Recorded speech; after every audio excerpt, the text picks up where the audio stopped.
Sam Seder. The destiny of America is always safer in the hands of the people than in the conference rooms of any elite. Sam Seder. They are unanimous in their hate for me, and I welcome their hatred. We must guard against the acquisition of unwarranted influence, whether sought or unsought, by the military-industrial complex. The Majority Report with Sam Seder. And I get the feeling you've been cheated.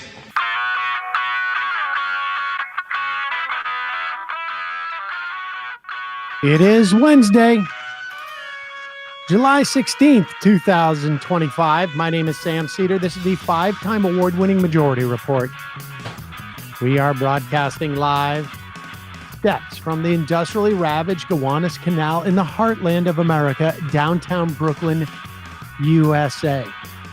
On the program today, as Israel bombs Damascus, cuts off water and electricity to UNRWA in Gaza, attempts to expel an Arab member of Knesset, Meron Rapoport, award-winning Israeli journalist and editor of the local Call, contributor to 972 Mag. Also on the program today, Trump to Bondi, released the Epstein stuff that doesn't include me.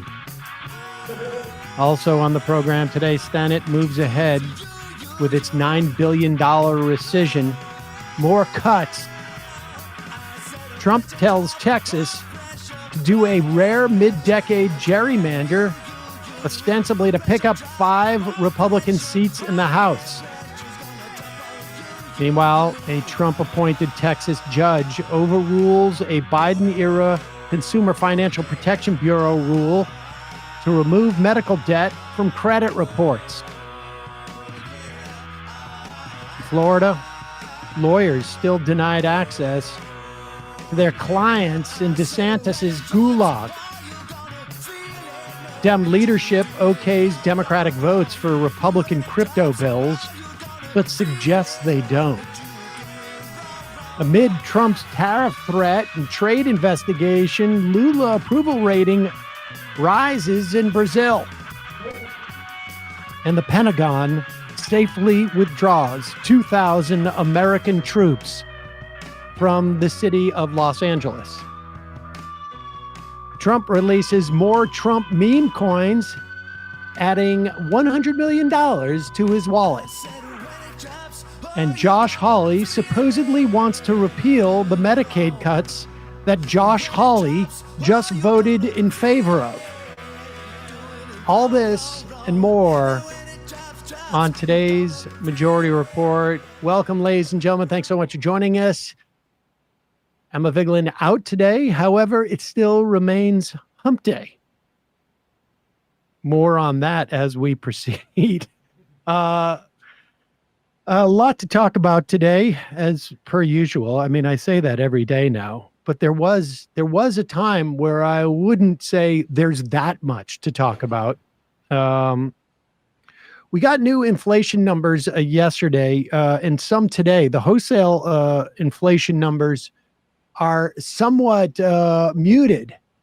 However, it is clear that we're starting to get dribs and drabs of the tariff inflation. However, if you were to listen to someone say like Larry Kudlow, I think Larry Kudlow shows us that if we do enough day drinking, we really barely can see anything. Go ahead. Energy down. That hits. All right. So let me ask you about this. Energy was up a little in this report. Wait, no, I got to go back. Okay, go back. gas prices. Sorry, one second. Well, that clip started, and the end of it, here it is. You know, tariff inflation, okay? So bear with me. Yes, some items are affected by tariffs and the prices have gone up, okay? Household furnishing being one, computers being another. But Sean, here's what fell in this report, and no one's reporting this, okay? Used cars down, new cars down, airline fares down. They all fell their prices. Eggs down, okay? Snacks down, hotel and motel prices down, milk. This is, we should just say, got to go back here. But there's a reason why airline fares are down. And that is because tourism is down dramatically. International tourism is down dramatically. And you have international travelers not coming to the States. They're starting to feel it in places like Vegas, in Florida, in New York, California, all across the country. Especially any place that gets Canadian travelers, like Maine. I've seen a lot of reports. Oh, and that's not going to impact necessarily flights. Right. But flights are down, and so prices come down.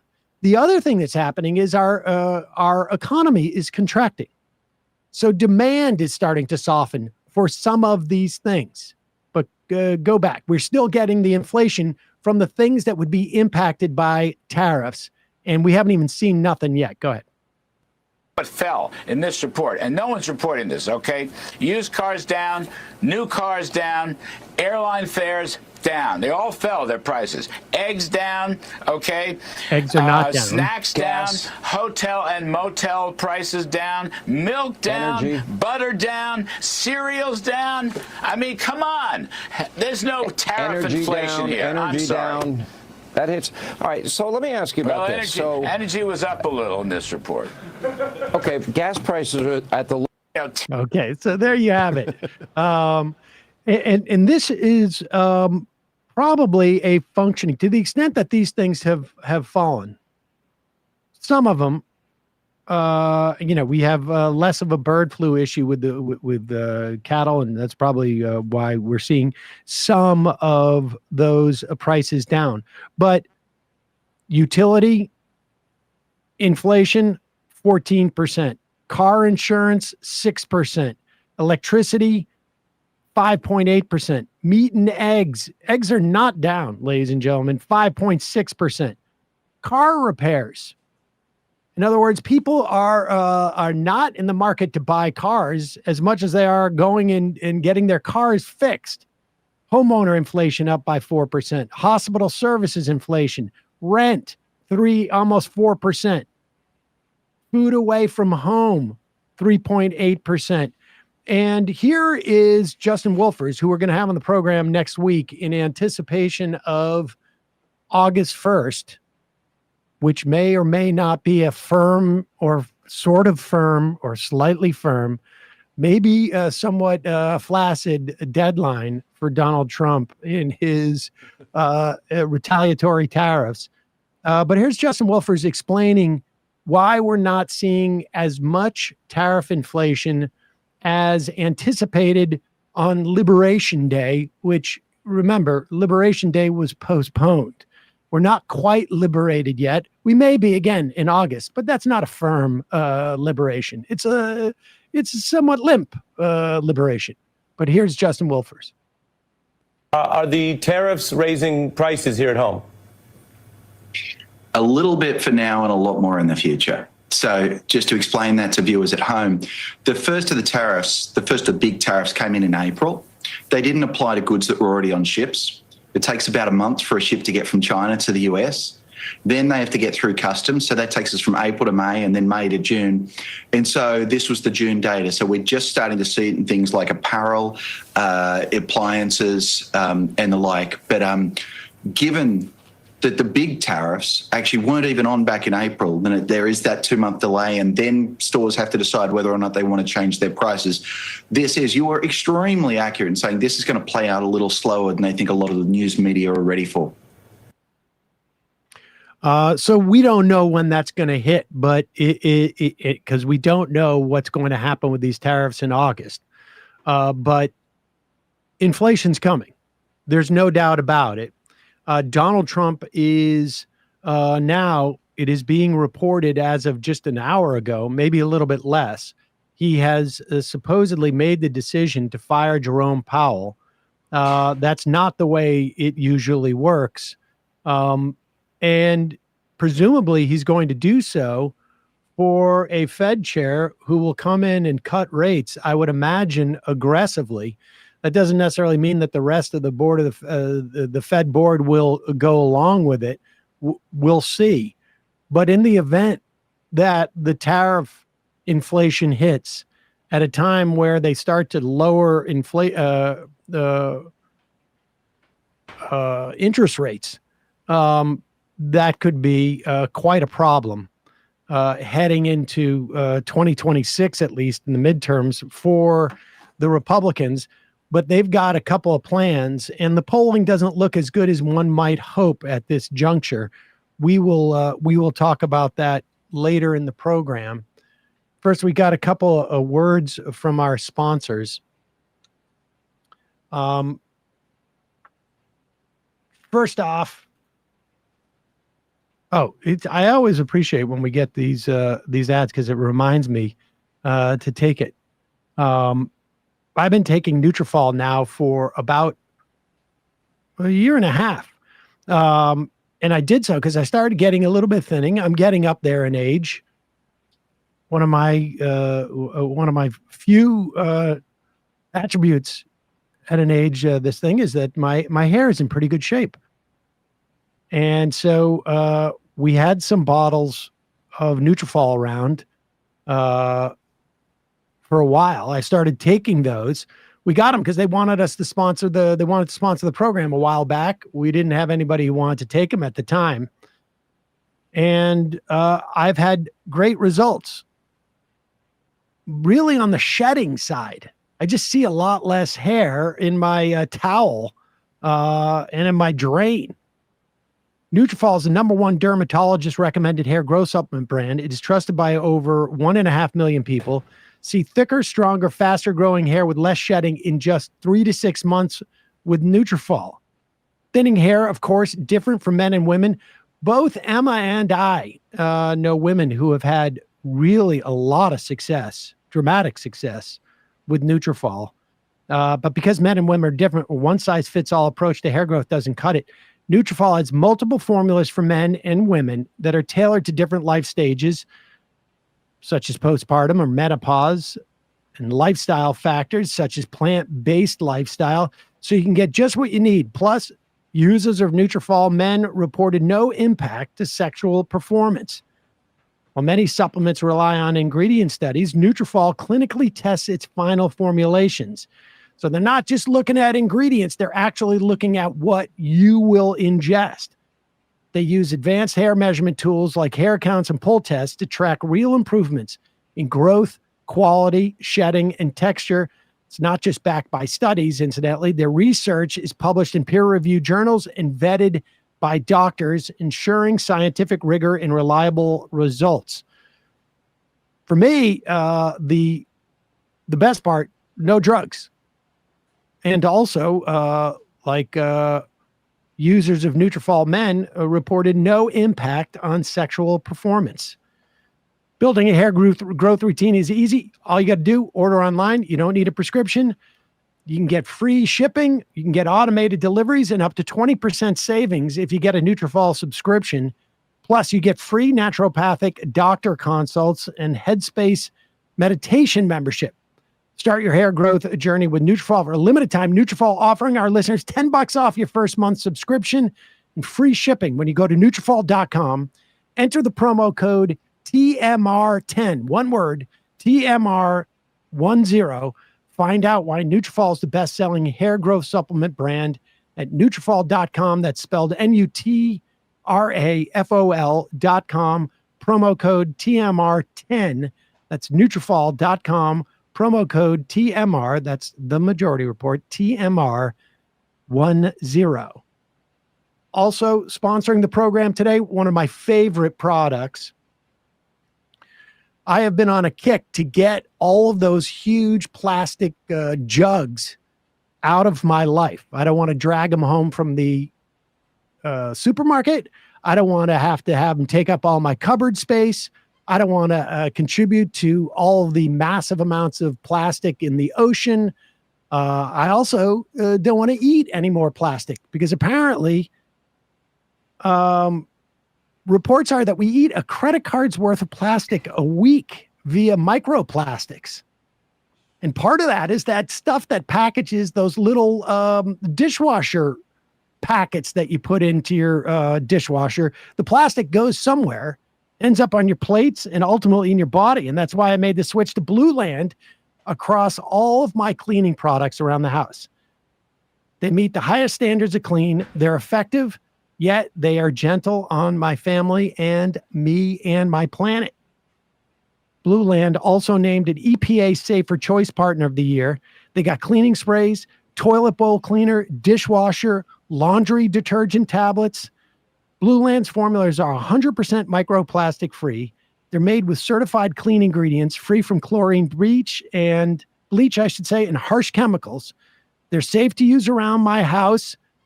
So my cat, my sometimes dog, and my plants, they're all healthy. I love not having to choose between the safe option and, of course, what gets my stuff clean. Blue Land products are independently tested to perform alongside major brands. And again, they are free from dyes, bleach, and harsh chemicals. You can get their laundry tablets that are, have scents. For me personally, I am a no scent guy. Blue Land trusted in over 1 million homes. They got dishwasher tablets that are awesome. You don't need any, what do they call that? That rinse aid stuff. They have laundry tablets, which I use. And also I bought some of their extra OxyClean powder. So stuff gets really clean. And again, you can get the scented or the unscented.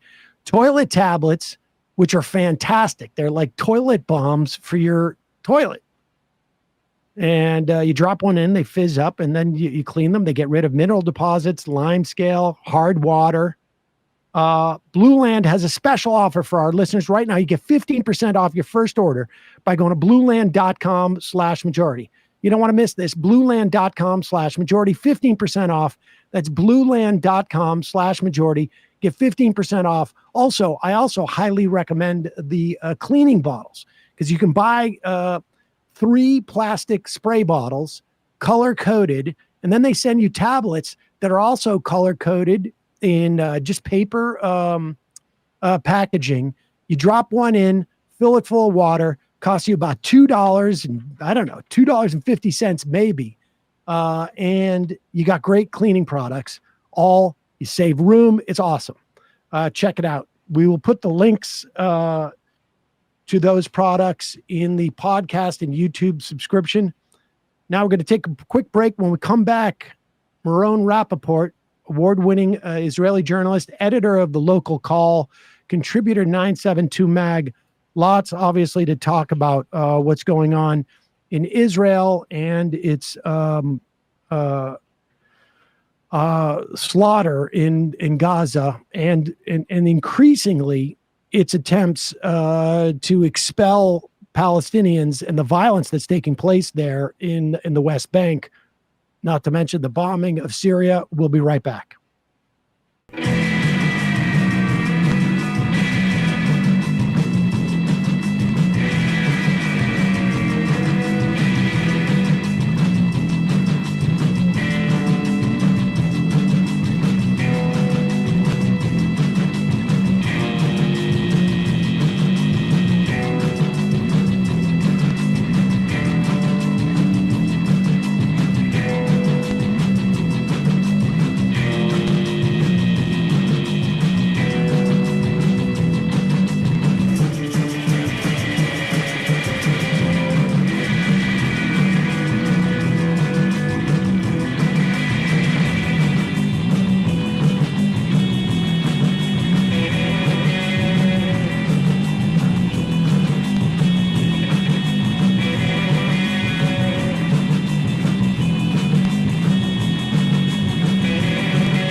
We are back. Sam Seder on the Majority Report. Emma Vigeland out today. Want to welcome back to the program Meron Rapoport. He's an award-winning Israeli journalist and editor of the Local Call, contributor to 972 magazine. Meron, it's been some time since we spoke, and just I don't know, a couple hours ago, Israel bombed Damascus. I wanted to get your sense of this from my perspective. It seems that the new regime and leadership in Syria has really been doing everything it can to disincentivize or to, I guess, appease Israel, and yet the bombing happened today. What's your sense of what that's about? It's a little bit hard to say, but I think it's true that the Syrian regime, or it's not clear what is this regime still, Ashara is trying to appease Israel. That's the sense he is giving, public statement and otherwise. At the same time, it seems that Syria is not really under his control. It's not very clear if these are soldiers of the government, if these are that are attacking the Druze in Syria. Are they some kind of militia that Ashara does not control? It does not seem to have full control over Syria, maybe around Damascus and Aleppo, but not in other parts of Syria, certainly not in the north, where the Kurds are, and maybe not in the west, so where the Alawis are, and not in the Druze area to the south. So it's not very clear. And Israel is pushed by two things. One is the sort of commitment to the Druze in Israel who are serving in the army and are pushing very hard to an intervention. And secondly, I think Israel has developed since, for at least a year or even more, a sense that it is the hegemonic force in the Middle East, and it will decide who will govern where and how in the Middle East.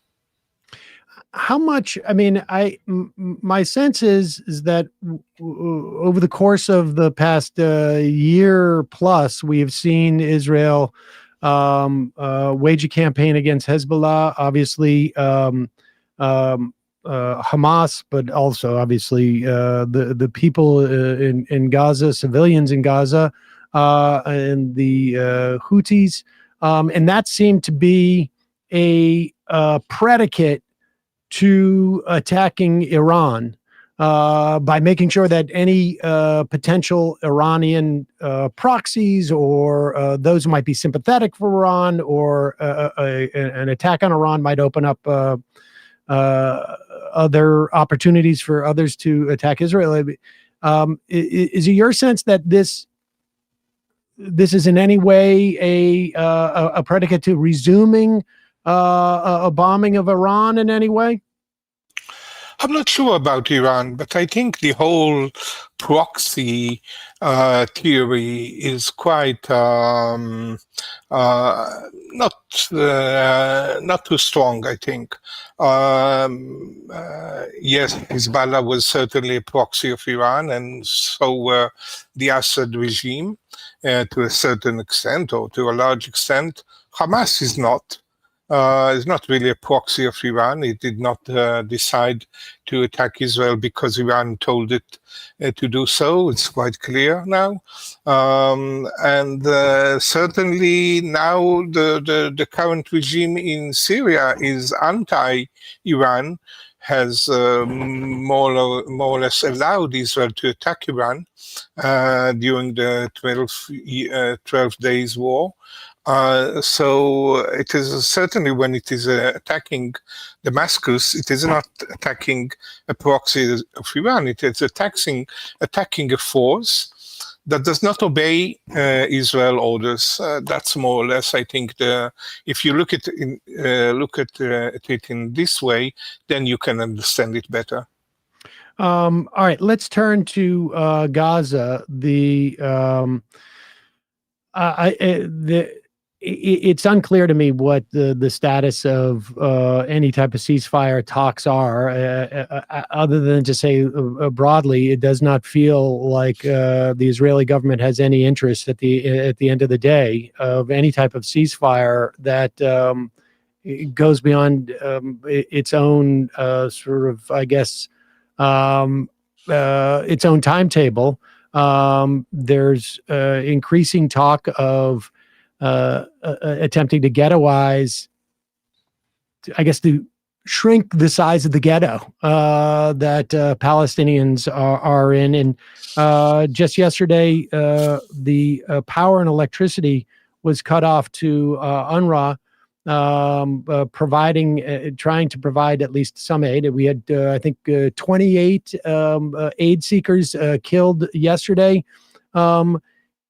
Is there, I'm curious from your perspective, the appetite for the Israeli population, is there any forces, it's certainly not coming from the United States as far as I can tell, but are there any influences that may change the direction of what Israel is doing in Gaza?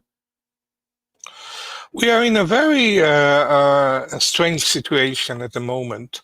According to the polls, there was a recent poll, I think on Friday, on Channel 12, the biggest, the most popular one, and the most credible one, at least in the Israeli public's eye, saying that 82% of Israelis want a ceasefire, want an end to the war in return to releasing the hostages, and only 12% want the war to go on.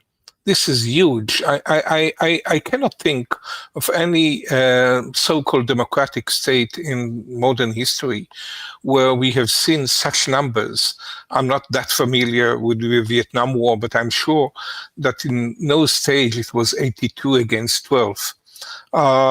This is, I think, unprecedented in any democratic country. And you ask yourself, how can a government can continue a war where the huge majority of its population, of its citizens, are against it? And then you reach the conclusion that this is really, Israel is governed today by a very small group of very extreme right wings that are in government and are not going to give up. And all the demonstration that were held in the last 2 years did not achieve anything, no matter how big they were. I think in a paradoxal way, I think the only, and Trump, who came in with great promises that he will stop the war in a week or no time at all, is the, you know, he is proving himself if there was one thing he does not know is the art of the deal. He does not know how to make a deal, not in Ukraine and not in Israel Palestine. So there's no real pressure from Trump. I think, strangely enough, the only force that can stop the war now is the army itself, is the Israeli army itself.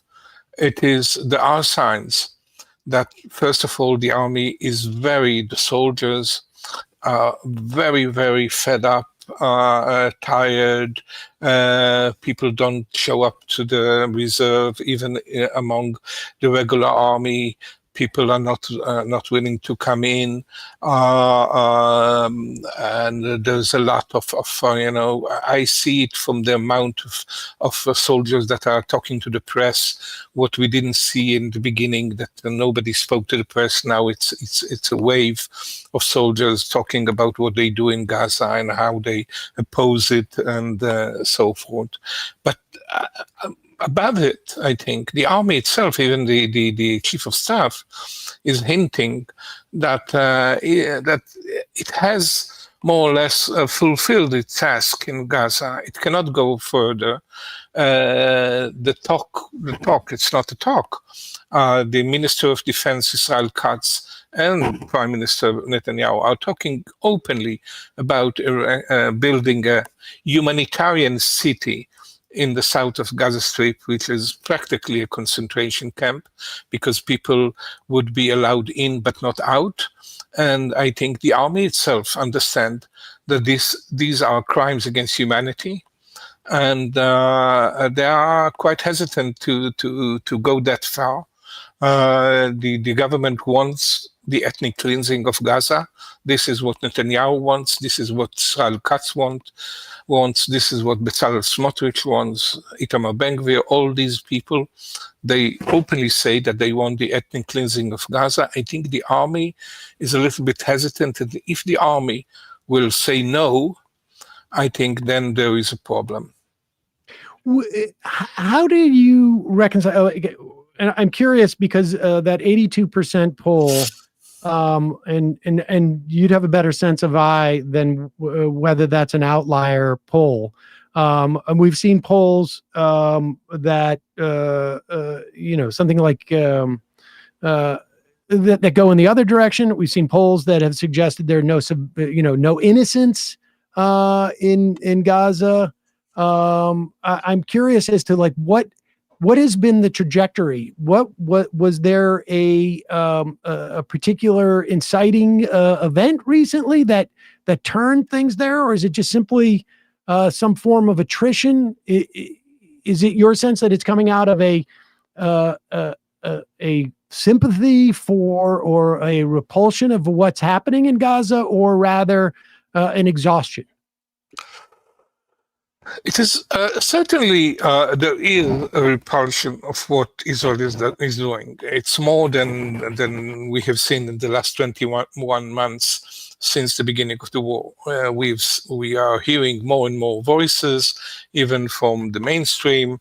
The ex-Prime Minister Ehud Olmert, coming from the right wing, is almost doing a campaign. Likewise, Bogi Ya'alon, ex-Minister of Defense and the ex-Chief of Staff and ex-Likud member, and not to speak about soldiers and other voices that are growing up. But this is not the main force that pushing for a ceasefire. I think it's attrition. And I think, again, after the war, the end of the war in Iran, that is still conceived a victory in Israel. I think the Israeli population is asking itself, okay, if we have won over Iran, this mighty power that can destroy us, or was supposed to have the ability to wipe Israel off the map, can we? Is it impossible to have a ceasefire with Hamas, completely broken, have very little arms that can really hit Israel? Is it really impossible to have a ceasefire with them? To have the same arrangement even that we have with Iran? There's no formal ceasefire with Iran. Israel just stopped bombing and Iran stopped bombing. Is it not possible to do the same with Hamas? And of course, 21 months, the hostages, the attrition, the soldiers that are being killed almost every 2 days, there's one soldier killed at least. So all this, I think, is mounting. The pressure is mounting. But as I said, I think Netanyahu does not heed to this pressure, coming with popular pressure. He doesn't really care because he has a majority. But you have to add here one thing. I think Netanyahu, and we've seen now the problem in the coalition, he has lost the majority in the parliament. Just today, Shas party, another ultra-religious party, has withdrew from the government, and now it's a minority government at the moment. So I think that he has a weak government, and I think Netanyahu is considering, maybe for the first time, really having a ceasefire and ending the war and releasing all the hostages, and go to an early election with claiming that he won over Iran, he won over Hezbollah, he toppled Assad, he crushed Hamas, he destroyed Gaza, and Gaza is no longer a threat. And in this way, he can go to an early election and maybe have a chance to win, because according to the polls now, he's lagging behind. And with the hostages at his side, Sarah Netanyahu, his wife, and him, having a photo op with the hostages, I think he may consider that this is a chance to win the election, that are already not that far away anyhow. We will have an election anyhow in a year's time, in a year and 3 months' time. So he may be considering. I think he's still afraid. He's afraid, first of all, that his government will fall more quickly than he wants. But I think there is and I think I said it before, I think for Netanyahu, he is really hesitant, really hates to see the war ends, because I think Netanyahu is afraid that once the war ends, some path towards negotiation with the Palestinian on some kind of a Palestinian state, under pressure by the Gulf state and others, and Europe and other, he really is afraid that the end of the war may lead to at least a beginning of such a process. And Netanyahu heritage, he came into politics 30 years ago in order to prevent a Palestinian state. That's his goal in life. That's the heritage he wants to leave behind. And if he will finish the war and will see the beginning of a process towards a Palestinian state, that will mean that all what he did in Israeli politics in the last 30 years has failed. And I think this is why Netanyahu is so hesitant. Although he sees now a reason to end the war politically, for political gains. And how much, I mean, I know that, how much does the potential charges against him also continue to play a role in his decision-making? I tend to think that less. There are many commentators that think that this is the main thing. I think less. I think he sees that if there is an attrition, it's the judges. The attrition is in the court. He is not winning the trial, but he's not losing. The trial may go on for years. It may go on for at least 2 years. So I'm not sure that this is the main thing. Yes, of course, if he will not be prime minister, then the pace of the trial will certainly be it will be more quick, and maybe also the sentence. But I'm not sure that this is really the main fear of Netanyahu.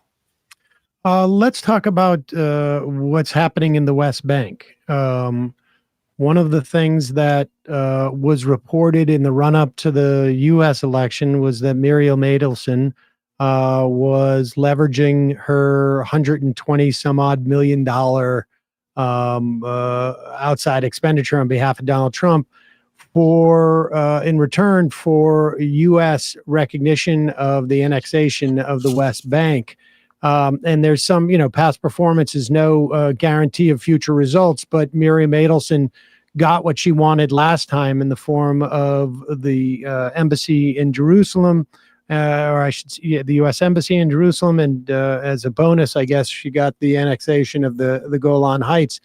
What is you've written a piece about militias in the West Bank, and this I should also say, and I don't know that this you would have a better sense, obviously, than I. The U.S. Lifted its sanctions on violent settlers in the West Bank. I'm sure that's not the only green light that they were getting at all, but I guess it makes that green more vibrant, perhaps. Tell us what's been going on there, because we've had some discussion over the past couple of weeks here about the plan to begin to sort of create facts on the ground to pave the way for annexation. What have you found in your reporting? I think annexation is one thing, and the action of the settlers in the West Bank is another. They are interrelated, but not necessarily the same thing. There's certainly if we have talked about militia before, I think now it's almost an army. The settlers are acting as an army. They have central command. It does seem I'm talking about what is called the youth, the hills, on the youth on the hills. Youth, yes. Hilltop youth. I think this is now. It's not some sporadic local action. These are planned geographically. They first of all pushed most of the Palestinian communities in the eastern part of the West Bank. Now they are moving westward towards Ramallah and Nablus, trying to push, attacking regularly Palestinian villages and towns. This is very organized. The idea is really to cleanse this area and from Palestinian and widen the settlement and the settlers' control. This is very clear. At the same time, they do declare that they want annexation. I think what they are more aiming is ethnic cleansing. I think they see what's going on in Gaza. They want to imitate what is being done in Gaza, either in destroying the central, the refugee camps in the West Bank. This is being done in Jenin and Tulkarem and elsewhere, and putting a lot of pressure on the population. And they want to imitate, and they want that the army will do the same thing that it's doing in Gaza. Start to push the Palestinian population. And for annexation, I think certainly Bezalel Smotrich and Itamar Ben-Gvir and others in the Likud party also are very keen on annexation. I think Netanyahu is more hesitant there. I think he understands, or at least he is afraid, that annexation will be a first step towards a binational state. Maybe not now, but over the years. If Israel will annex the West Bank, then the way towards a binational state is quite open. Yes, at the beginning it will be an apartheid state, formal apartheid state, but at the end, as we've seen in South Africa, it will lead to a binational state. And Netanyahu prefers to leave things as they are, that there is some kind of Palestinian authority that is responsible for running the lives of the Palestinian in the West Bank, that he has someone to blame, and that they are not part of Israel as such. That there is some kind of an illusion that this is not a final status. I think Netanyahu prefers it. Smotrich, who is Messianic, does not think in these realistic terms. I think that there is an historic opportunity, maybe he's right, to annex. And it's not clear who will have the upper hand. But for the time being, what is being done is using this army this militia army of the settlers. They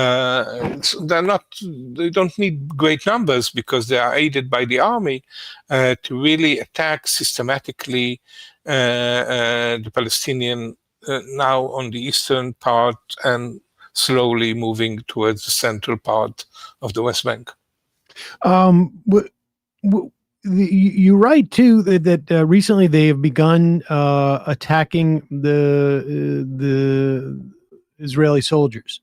What is the sense of your average Israeli citizen as to what is going on there? I mean, I would imagine the attacks on the Israeli soldiers is influencing their perspective on the settlers, but prior to that, distinct of that, because it also seems to me that as the settlers, are doing this ethnic cleansing, they are in their minds paving the way for an easier annexation that would be less likely to end up as a binational state.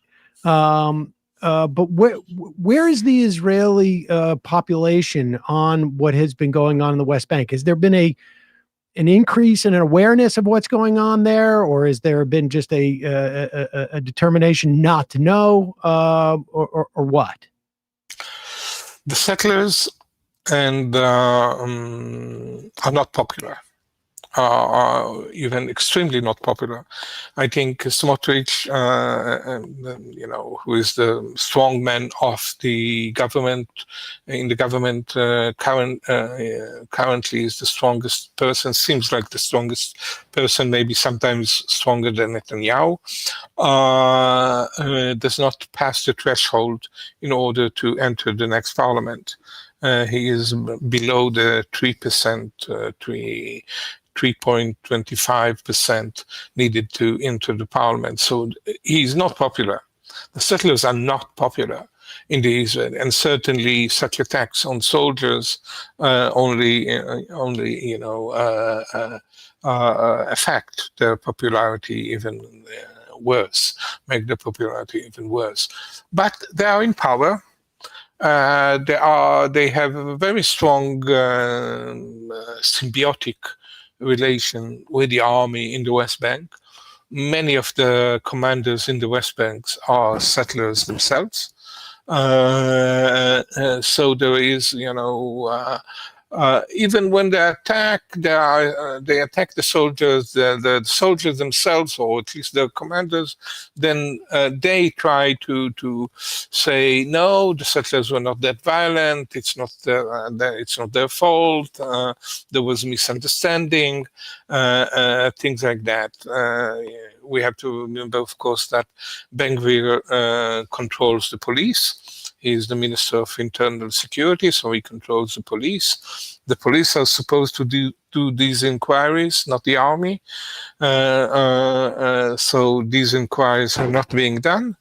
And the Israeli public is aware, to a certain extent, of course, not out of sympathy to the Palestinian, but Israel, calling Smotrich and Ben-Gvir messianic, it became very common in the protest against the government. So they're not popular, but they have the power, they have the army, they have arms, and the Palestinians cannot really resist, because every time they try to resist, the army comes in and kills them. I want to just turn to the piece that you wrote just a couple of days ago about the attempt to oust Ayman Odeh, a member of Hadash, an Israeli Knesset member, an Arab Israeli Knesset member. That effort failed yesterday, but and I have to say that I read your piece. We had it translated into English from Hebrew, so it's some of the nuance may be gone. But your sense is that this is an attempt to change the national character from a nation state into a tribe. Yes. I mean, to some extent, it feels from the outside like that you're already there. But tell us more about that. Yes, I think it's a piece I wrote with Amir Fahouri, who is himself as a Palestinian citizen of Israel. Yes, I think, to a certain extent, Israel from the beginning is some kind of ethnocratic state where the Jews are the dominant and the Jewish state. So it exists from the early days of Israel. But I think what's happening now, it was not only an attack on Ayman Odeh as a parliamentarian and an attack on the Palestinian minority and trying to dissuade them from going to the polls to vote to win the election. I think what we have wrote in our piece is that there is an attack also on the Palestinian citizens of Israel, also in the civil side, meaning there was an attack on as maybe you don't know, but something like 40% of the personnel in the health services are Palestinian citizens of Israel, something like 40%. Doctors, nurses, and medical staff. So there was an attack on this, trying to prevent them. A member of the Knesset from the Likud attacked them and said that they should not go to be doctors and things like that. This is really one of the biggest gains, let's say, of the Arab minority in Israel in terms of prestige, that, everyone goes to a hospital and sees Arab doctors, but also in terms of economic success, because the Arab middle class, there is some kind of an Arab middle class in Israel, and it is based to a large extent on doctors, lawyers, etc. So there is an attack on this also. And I think really that the whole notion of how Israel is fighting in Gaza is really fighting as a tribe. It does not represent no more a state. The soldiers are chanting Am Yisrael Chai. The people of Israel is alive. Long live the people of Israel. This is something that, of course, exists always, but now really it seems that Israel is acting as more and more in a tribe. But we have to say that this has failed, and this is quite interesting and maybe a little bit encouraging, in the sense that at the beginning, when this move against Ayman Odeh began, many in the center left joined in. Yair Lapid, the head of the opposition, joined in and said, yes, he thought, and maybe others in the center left thought that, going against the Palestinian minority will gain them votes, and they will look patriotic and then gain votes. But what happened is that the protest movement, that is very strong now in Israel, declared quite openly that any leader that will support Ayman Odeh, the expulsion of Ayman Odeh from the Knesset, from the parliament, will not be allowed to approach these manifestations. And there was a pressure, a mounting pressure, coming from this manifestation movement against these leaders, representative of the center left, and they had to withdraw, and they didn't vote against his removal, but they abstained or didn't go to vote. So the 90 votes needed were not obtained. And it's interesting that still within the center-left, the people of the center-left are more, let's say, progressive than their leaders. I think we have that dynamic to some extent here. But what has turned in that? I mean, we spoke a couple of years ago now about the protests against the attempts to change to make the judiciary less independent.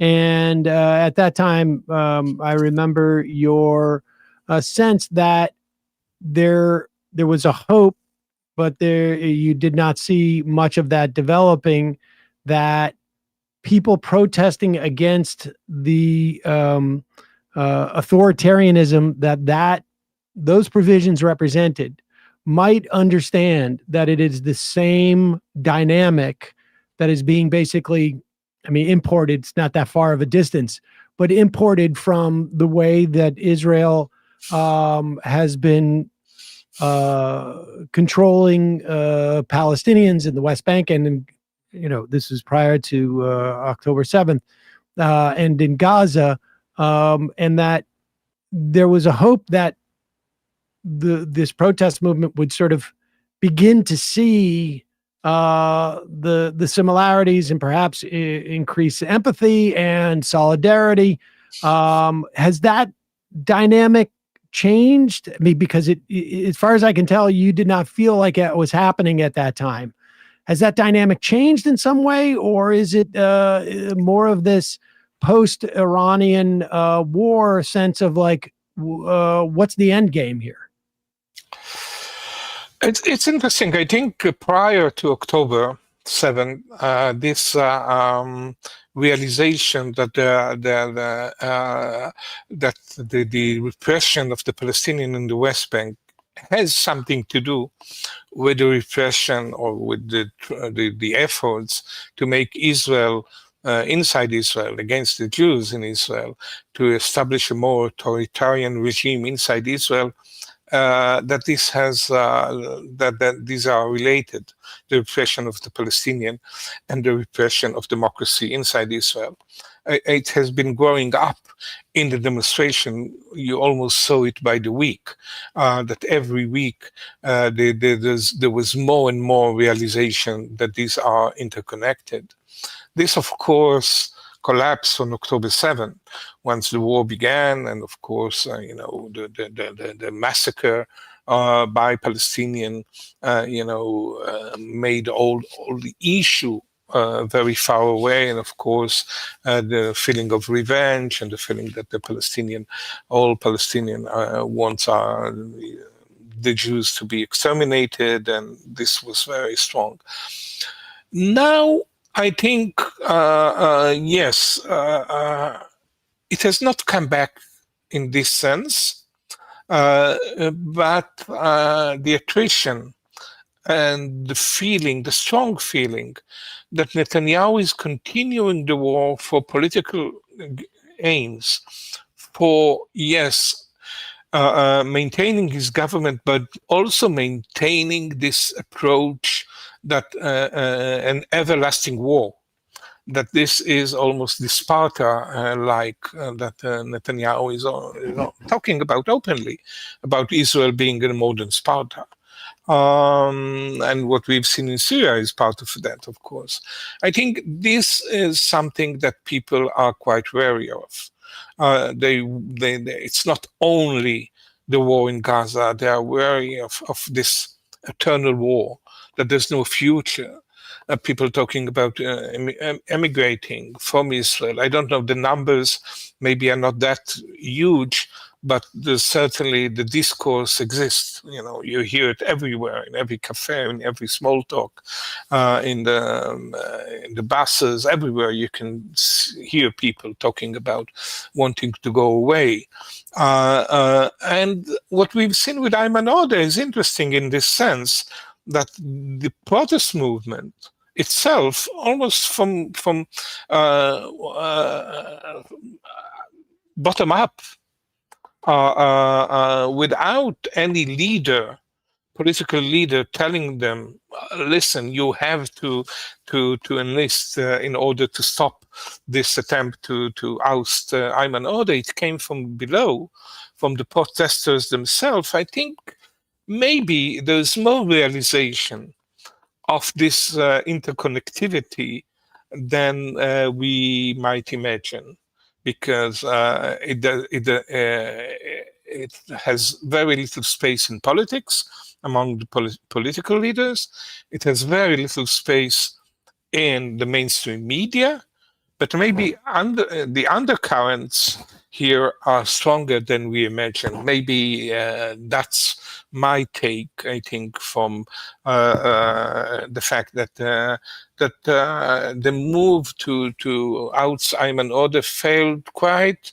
They needed 90 votes. They had only 73, meaning only more. The coalition has 68 members in parliament, so they have only 73.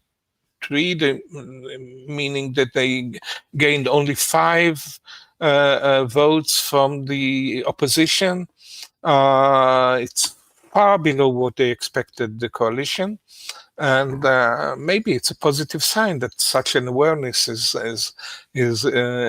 exists more than we may think.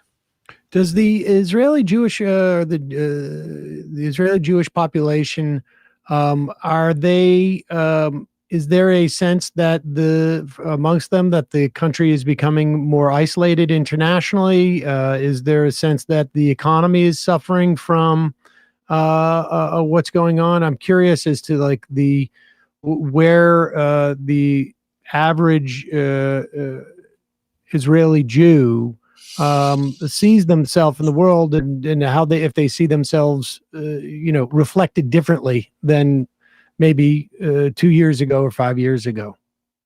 The isolation plays, I think, an important part.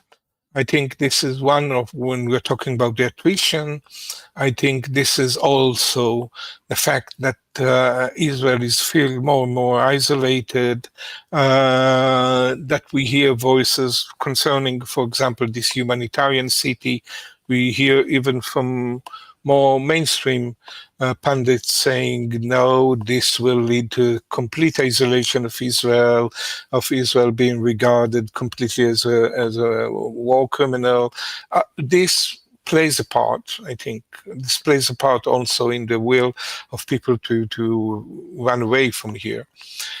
As for the economy, I think maybe this is one of the main issues why Netanyahu's government did not fall earlier. The economy, considering that we are in war for 21 months, is doing quite well. The stock market is skyrocketing. The situation is not that bad. Yes, maybe there are some difficulties, but it's not dramatic. You would have imagined that after such a long war and such huge expenses on military, the situation would be much worse. It is not. The streets of Tel Aviv are quite full. The cafe, the bars, the restaurants are quite full. There's no sense that we are in a crisis. In a sense, strangely enough, people are being paid quite nicely for going to the reserve. People are almost competing on going to the reserve, not to go into Gaza, but doing doing jobs in the rear in the reserve is you gain quite a lot of money. And so there are almost ads that people are being asked, we have a job opportunity in the reserve. You have it a lot on Facebook, you see it a lot on social media. So I think the situation the economic situation, and Smotrich, who is also the finance minister, is bragging about it. Certainly during the war in Iran, he every morning he used to have, himself photographs that on the background, the graphs of the stock market coming up, and saying this is a miracle. Israel is very strong, although we are going to war. The economy is doing very well. I think this is maybe the weakest point of the protest movement, let's say, that the prediction that Israel will collapse economically did not materialize. Interesting. Meron Rapoport, we will put a link to your work at Local Call and 972 Mag and the various pieces that you've had over the past couple of days. Really appreciate you coming on the program, and congratulations on the Investigation of the Year award that you won. I guess it was last month or so, for I think we spoke to you, I think, about that piece on Israel's covert war on the International Criminal Court, yes, which appears to have been at least somewhat successful, and if not ongoing. Meron Rapoport, thank you so much for your time today. Really appreciate it. Thank you. All right, folks. That does it for the first hour of the program. We're going to move into the fun half.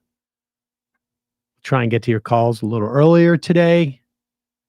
We've got plenty of fun things to discuss on today's fun half. Just a reminder, it's your support that makes this show possible.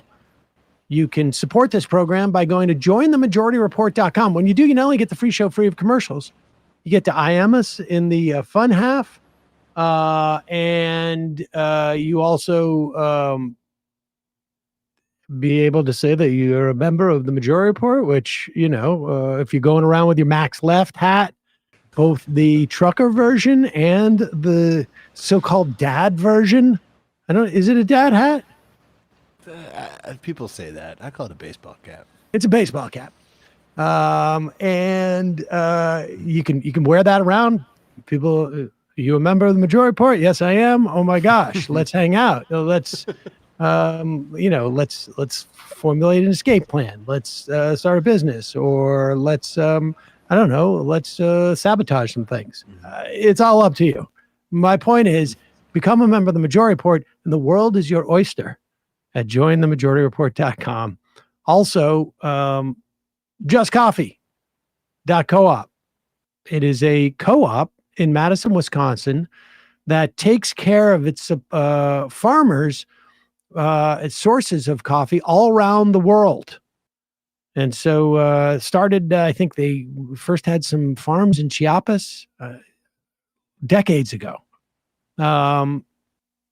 Coffee, they have all sorts of single origin and blends, and check it out. You can buy the Majority Report blend, justcoffee.coop. Matt, Left Reckoning.